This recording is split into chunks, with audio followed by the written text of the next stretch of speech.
বাংলাদেশে যখন মানুষের হাতে হাতে মোবাইল ফোন ছিল না, তখনকার বেশিরভাগ মানুষ বাংলা পূর্ণদৈর্ঘ্য ছায়াছবি দেখেই বড় হয়েছে। যদিও সে সময়ের ছবিগুলোতে তেমন অশ্লীলতা ছিল না।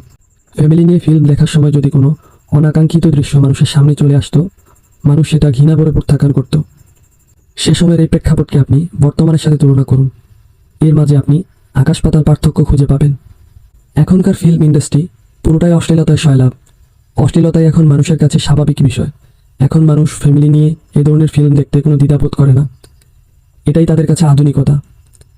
এই যে মানুষের মনোজগতের এই পরিবর্তন, সেটা কিন্তু একদিনে আসেনি। একটা সময় ভুলক্রমেও যদি মানুষের সামনে কোনো অশ্লীল দৃশ্য চলে আসতো, সেটাকে তারা তীব্রভাবে ঘৃণা করত। কিন্তু বর্তমানে আপনি খেয়াল করুন, অশ্লীলতাটাকেই মানুষ আধুনিকতা মনে করে, এটা কি সফলতা মনে করে। এই যে মানুষের পরিবর্তন, এটা ছিল শয়তানের দীর্ঘ পরিকল্পনার একটি অংশ। শয়তানের এই চক্রান্ত মানুষকে ধাপে ধাপে খুব স্লো মোশনে অশ্লীলতার দিকে ধাবিত করেছে।